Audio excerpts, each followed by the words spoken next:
The barn smelled of hay, dust, and the faint musk of old leather.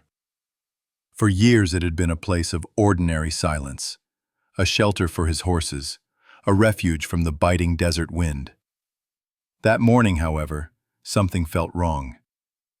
When the rancher slid open the creaking door, the air inside was sharp, metallic. His boots crunched over straw dampened with something that should never have been there. Blood. The sight of it pulled him to a halt. A crimson trail cut across the barn floor, disappearing into the shadows near the haystack. His breath quickened, though he forced himself to steady. Coyotes sometimes dragged in wounded prey, he told himself. Yet deep inside, he knew the desert didn't spill blood in patterns so deliberate. He moved closer, the wood of the barn moaning under his weight. Then he saw it. A spear, its shaft of polished ash, its blade darkened with dried blood, leaning upright against the support beam as if someone had placed it there carefully, almost ceremonially. The weapon's design was unmistakable, Apache. The rancher's hand hovered above the spear but did not touch. His father had warned him about such symbols. A bloodied weapon abandoned on another man's land was not merely a threat, it was a message. And messages from the Apache rarely meant anything good. He scanned the barn again. The horses shifted uneasily, ears flicking back, their eyes wide and restless. Animals sensed what men often ignored. Something had happened in the night, something violent. He crouched to the floor, fingers brushing across the dried blood. It was not yet old. The stain clung fresh and sticky. Whatever had bled here had done so only hours ago. Stepping outside, the rancher let his gaze sweep across the wide, sunburnt plain. His ranch stretched to the horizon, ringed by scrub brush and skeletal mesquite trees. No sign of riders, no sign of life at all, just the desert holding its secrets. But the silence was wrong, too complete, as if the land itself held its breath. He returned to the barn and studied the weapon once more. Why would anyone leave such a thing? If Apaches had attacked, they would not abandon a spear, especially one soaked in blood. If it belonged to settlers, they would not risk carrying Apache steel unless they had stolen it. Either way, the message pointed directly at him. The rancher pulled the spear free from the beam and held it at arm's length. The weight was familiar yet foreign, balanced for throwing, deadly in close combat. He felt the dried blood flake beneath his grip. Whose blood was it? White man? Apache? That answer might mean the difference between war and uneasy peace. A sudden rustle behind him sent his hand flying to the revolver on his hip. But it was only a horse shifting nervously. Its hooves kicking again, had bled away into twilight. He sat by his small fire, the spear propped against the wall. Coyotes howled in the distance, and the wind hissed through the grass. His thoughts would not rest. He remembered old stories, told in hushed tones by ranch hands around the cattle drives, tales of blood debts and Apache justice. They said that once an Apache spear found its way into your hands, fate would drag you toward violence, whether you willed it or not. The rancher was not a superstitious man. Yet as he watched the flames curl and dance, he could not shake the feeling that the spear had been placed in his barn with purpose, as if chosen for him. He thought of riding to town, showing the sheriff what he had found. But the sheriff had never looked kindly on him, a man who kept to himself, who owned land others envied. To carry an Apache spear into that office would be to invite questions, suspicions, accusations. And the town was always hungry for someone to blame. So he stayed silent. The weapon remained with him, its presence growing heavier with each passing hour. He slept little, waking often to the echo of phantom hoofbeats outside. When dawn broke again, pale and cold, he rose with the spear still leaning where he had left it. The barn was quiet now.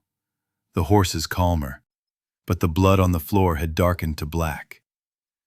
As he saddled his mare, he resolved to follow the trail. Blood on his land meant trouble that could not be ignored. Whether it led to Apache warriors, desperate settlers, or something far darker, he had to know. He slung the spear across his back, the wood pressing cold against his shoulder, and rode toward the rising sun.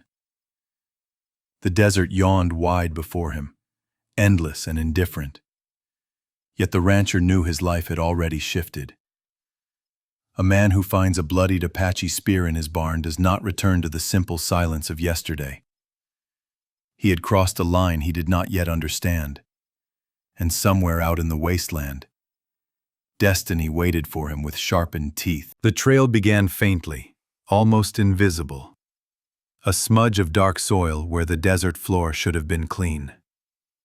The rancher leaned low in his saddle, eyes narrowing, letting instinct guide him more than sight. Years of cattle drives had trained him to read the land. A bent stalk of grass, a pebble overturned, the weight of something heavy pressed into the dirt. This was no coyote's path. These were human tracks, and fresh. He dismounted, boots sinking into the sand as he crouched to examine the ground. The prints were uneven, staggered, as though the person had limped or carried a wound. A trail of blood confirmed it, droplets drying into rusty specks beneath the rising sun. He touched one, feeling its stickiness. Not more than half a day old. Whoever had bled across his land was close. He led his mare forward by the reins, unwilling to risk the noise of hooves crushing the trail. The silence of the desert was absolute, broken only by the scrape of wind over stone and the low creak of leather straps. His every sense sharpened. Somewhere out there, someone moved ahead of him, perhaps watching him even now. A vulture circled high above, its black wings cutting against the pale sky. The rancher's jaw tightened. Vultures never circled without promise of death. He urged himself forward, the spear slung over his back, a constant reminder of the unknown. The trail wound toward a dry creek bed. He descended carefully, eyes scanning both banks. Dust and gravel shifted under his boots, echoing loud in the silence. Suddenly he found it. A smear of crimson along a boulder, hand-shaped.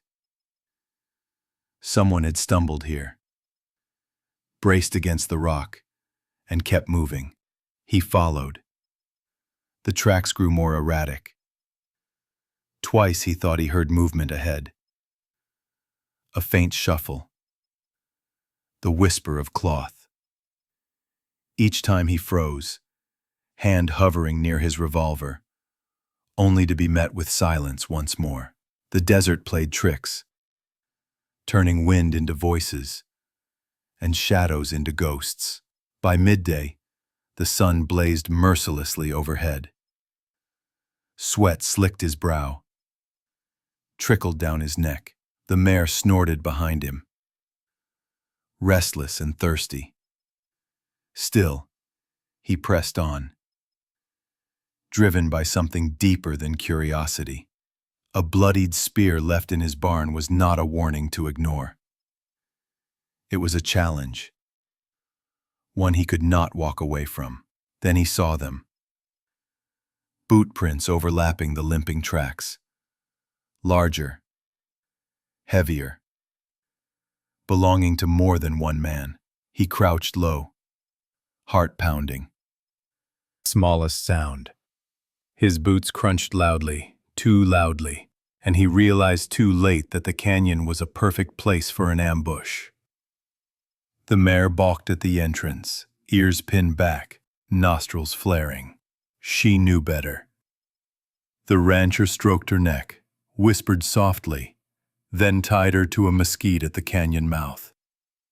Alone, he gripped the spear, feeling its weight steady him. Inside, the trail darkened. More blood, smeared along the canyon wall, painted desperate strokes. He moved carefully, listening for the scrape of movement above. Once, a stone clattered down the cliff, bouncing near his boots. He froze, eyes darting upward, but saw only rock and sky. Still, the hair on his neck prickled. He was being watched. At last, he found signs of struggle. A patch of sand churned violently, footprints tangled, drops of blood splattered wide. Something brutal had happened here, yet no body remained, no weapon left behind. Just silence, heavy and oppressive. He crouched, pressing his palm into the earth, feeling the lingering heat of the sun. The prince led onward, deeper into the canyon. He rose, following still, though his gut tightened with each step. A sudden gust swept through, carrying with it a faint sound. Not the wind, not the cry of a bird, but something more human. A groan, low and ragged. The rancher froze, spear tightening in his grip. He listened again. Yes, there it was. A breath, labored and pained, echoing faintly between the stone walls. Cautiously, he advanced, his shadow stretching long before him. Each step was measured, deliberate, until he reached the bend where the canyon widened. There, half hidden among the rocks, lay a figure. The man was slumped against the stone, chest rising shallowly, his dark hair matted with sweat and blood. Even from a distance, the rancher recognized the beadwork and leather of Apache garb. The warrior's eyes fluttered open at his approach, black and burning despite his weakness. For a moment they locked gazes, two men separated by worlds, yet bound by the same spear. The rancher's heart hammered. Here was the answer to the trail. Here was the meaning behind the weapon in his barn. But answers carried danger. If he saved this man, the town would call him traitor. If he left him, he might invite an Apache war on his doorstep. The choice loomed ahead, heavy as the canyon walls themselves. Word traveled faster than hoofbeats in a small frontier town, and Silver Creek had ears like a coyote. By the time the rancher rode out of the canyon with dust in his lungs and the image of a wounded Apache burning behind his eyes, the story had already wriggled through doorways and poker tables. Folks didn't need facts. They needed a shape to fear. Blood on his land, a freighter muttered. Apache steel in his barn. Maybe he killed one and hid the body, said a woman at the pump. Or maybe he's making deals with devils in the hills, the blacksmith grumbled. The rancher felt the stares long before he reached the general store. Men leaned against posts, pretending to watch the street, but their eyes stuck to him like burrs. Women nudged children inside. Shutters clapped shut. Silver Creek never needed much excuse to turn on an outsider, and the rancher, quiet, solitary, owning more acres than most, had always stood one rumor away from being the enemy. Inside the saloon, talk thickened like smoke. Cards slapped wood. Dice rattled. Conversations wilted whenever he crossed the threshold. He ordered whiskey and knocked it back, letting the burn steady his nerves. Sheriff Calloway found him there. Broad-shouldered and soft-bellied from too many years behind a desk, the man still carried eyes like rifle sights. He tapped the rancher's shoulder with 2 fingers, firm as a warrant. "Need a word," he said. On the boardwalk, the sun beat down like judgment. "You found yourself an Apache spear," the sheriff said. "Word spreads faster than measles," the rancher replied. "Faster than bullets. Folks say it was bloodied." "It was." "And where's the man who carried it?" Silence. The rancher wouldn't speak of the canyon. Calloway leaned closer, voice low. "You hidin' him. That's war you're flirting with. These folks won't stomach another raid. You know what they'll do if they think you're shelterin' an Apache. They'll burn you out, and I'll be busy elsewhere." "And if the spear was a warning," the rancher asked, "then you should have put it on my desk instead of keeping it like a trophy." Before he could answer, a rider burst into town, horse lathered and wild-eyed. He slid from the saddle while the hooves still thundered and shouted, "Halloran Place, 3 miles south, burned to ash, family gone, the street detonated, men reached for rifles." The sheriff's hand clamped on the rancher's arm like a trap. "See what you stirred? Folks'll pin this on you sure as daylight." By sundown, Silver Creek simmered. Lanterns glowed in windows. A line of men sat the boardwalk with rifles across their knees. Farmers by daylight, a posse by lamplight. Words hissed through the dark. Retaliation, blood debt, teach 'em, could taste the metal of panic. The burned homestead gnawed at him. It might have been a stovepipe or lightning. But fear didn't want ordinary causes. Fear wanted enemies it could point a rifle at. His thoughts circled back to the canyon, the warrior's chest hitching for air, eyes black and bright even in pain. The man had not raised a weapon when the rancher approached. He had watched him the way a judge weighs a man. Pain lived there, yes, but also a plea too old for words.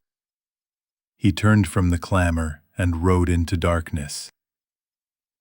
The moon hung swollen over the prairie, coyotes laying thin music on the wind.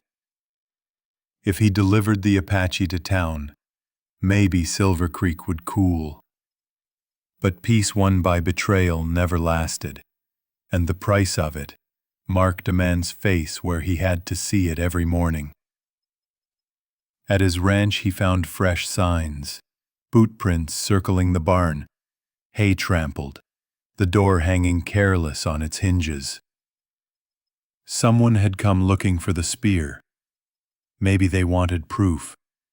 Maybe they meant to plant it back on him.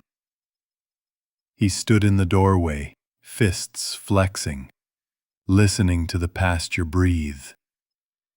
Silence wouldn't protect him anymore.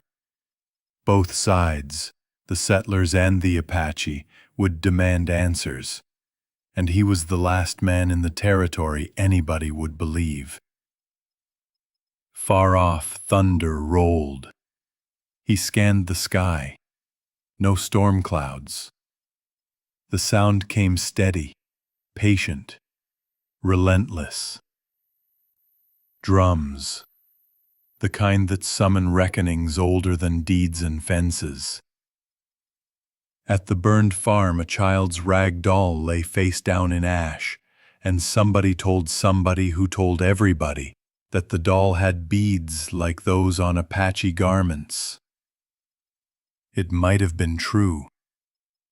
It might have been a lie with the right smell. Either way, the story walked.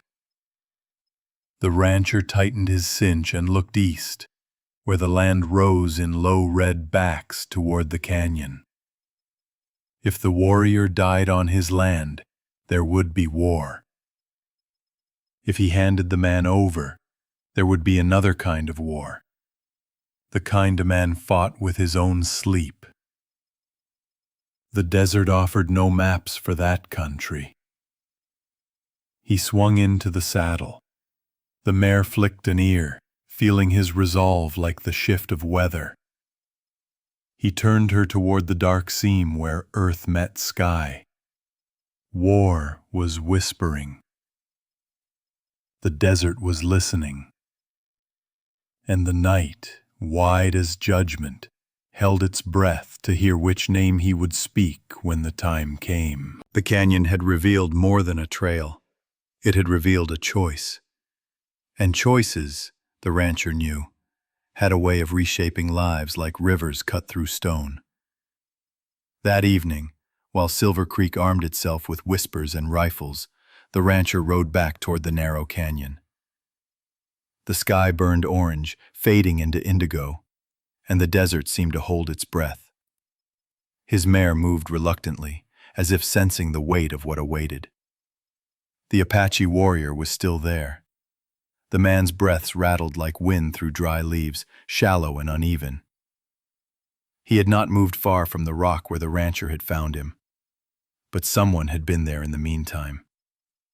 The ground bore fresh scuffs, boot prints, not moccasins. A scrap of cloth torn on a thorn bush told the story. Townsfolk had already begun to search the canyons. The rancher knelt beside the warrior. Sweat and blood streaked the man's brow, and his lips were cracked, whispering words in a tongue the rancher barely understood. Yet one word came clear, repeated like a prayer. Water. From his saddlebag, the rancher pulled a canteen. He lifted the warrior's head gently and tipped the cool water to his lips.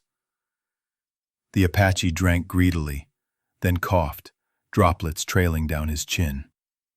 His eyes opened wider now, dark, sharp, assessing. "You should kill me," the warrior rasped in broken English. The rancher shook his head. "If I wanted you dead, I'd have left you for the vultures." A flicker of something, surprise, maybe even respect, passed across the Apache's face.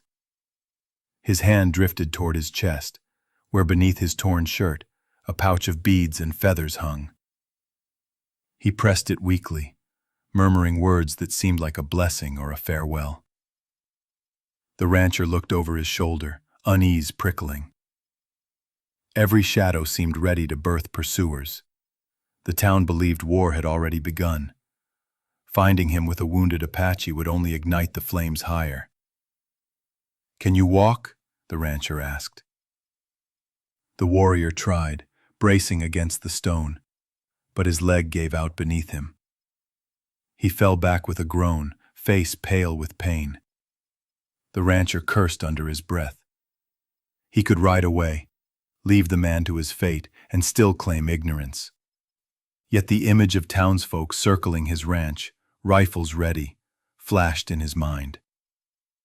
They would not forgive silence, nor mercy. And the Apache, if his people discovered one of their own left to die on a white man's land, the reprisal would be swift, merciless.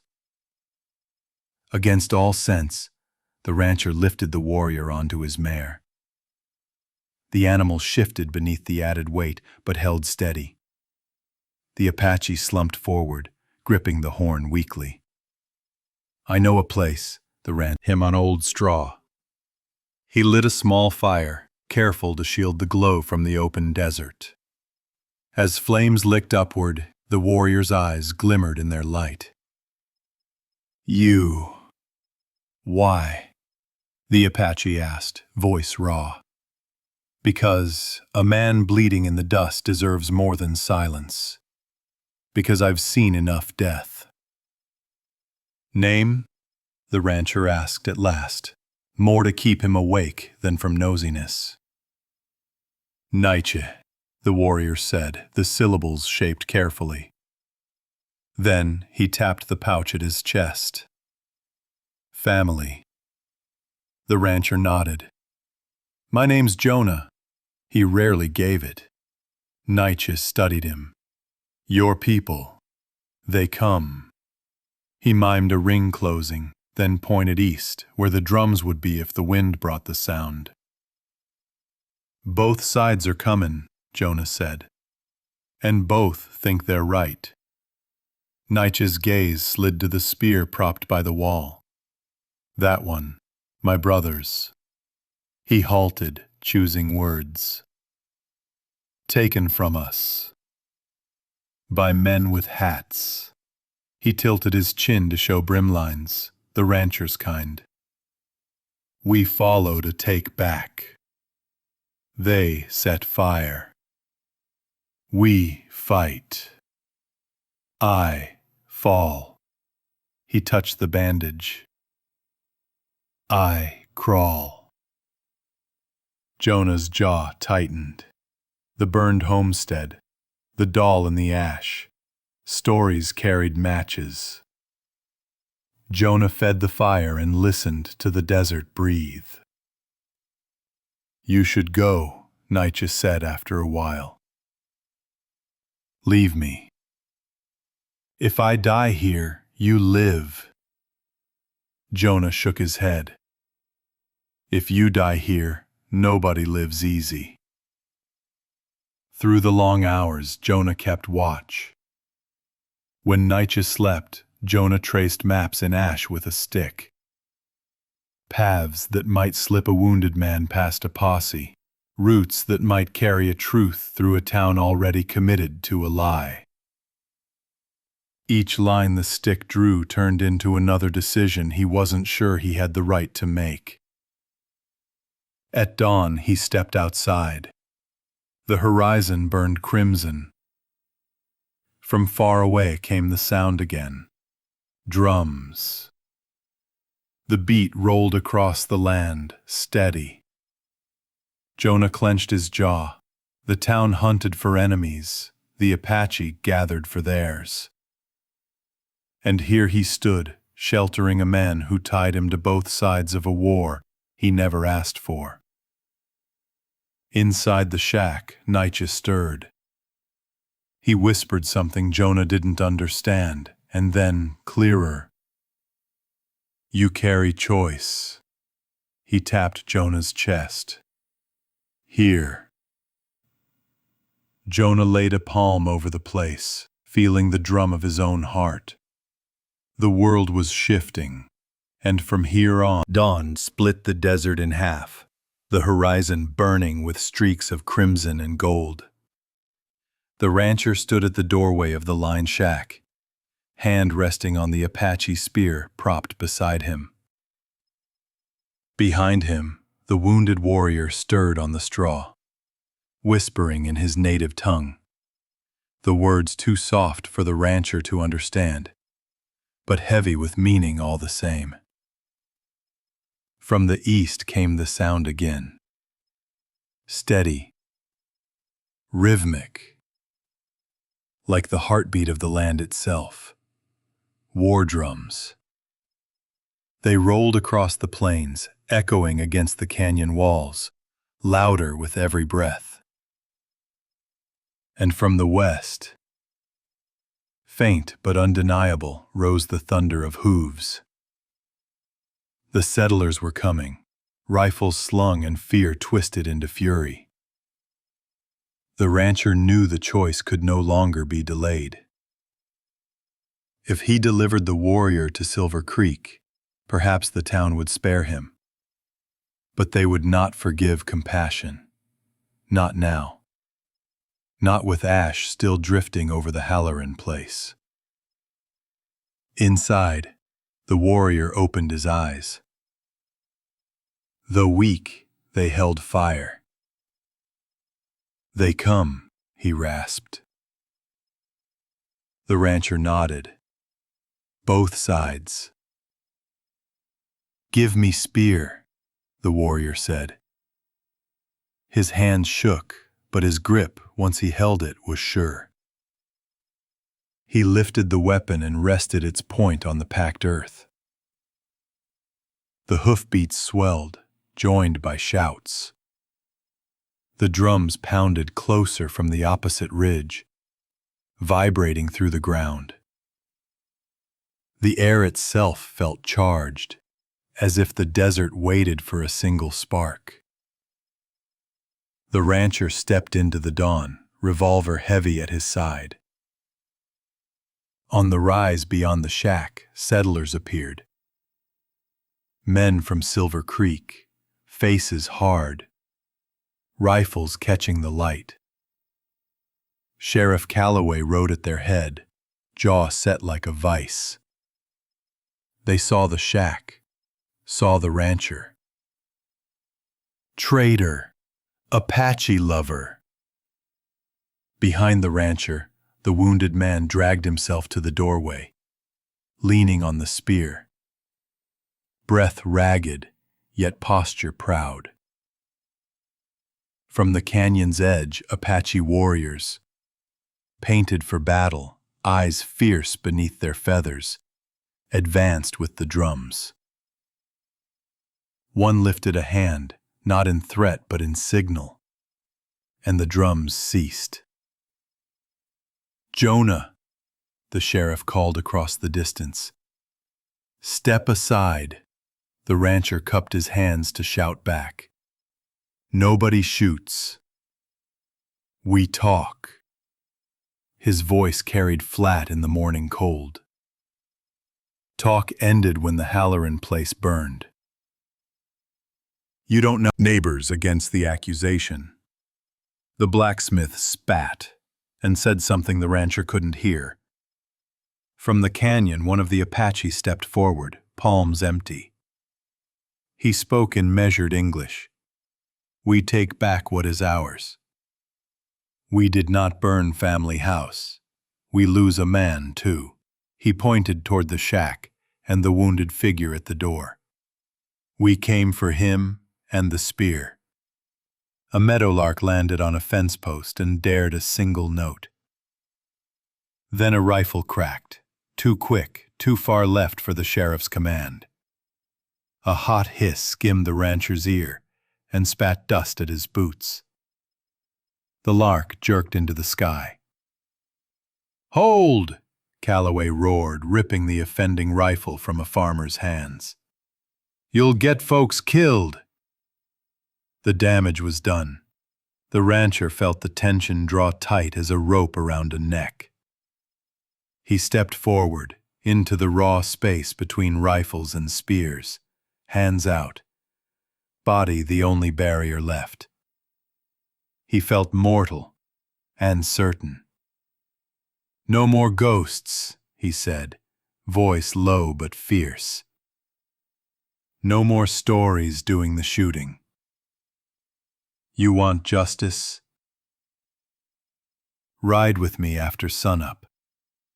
We'll track the real trail out by the flats, find whose boot prints circle my barn. If I'm wrong, I'll put this man on your horse myself." He turned to the Apache line. "Give us the morning.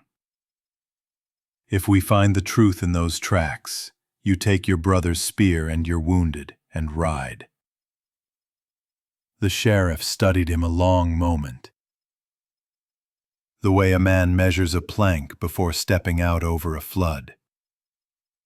Behind him, men shifted, hope and fear trading places in their eyes. On the canyon rim, the Apache leader's gaze weighed the same question. The wounded warrior touched the rancher's sleeve, a small anchoring. "Choice," he whispered. "Here." The rancher drew a breath that tasted like dust and dawn. He kept his hands high. He simply stood where bullets would have to pass through him first. The drums did not start. The rifles did not fall.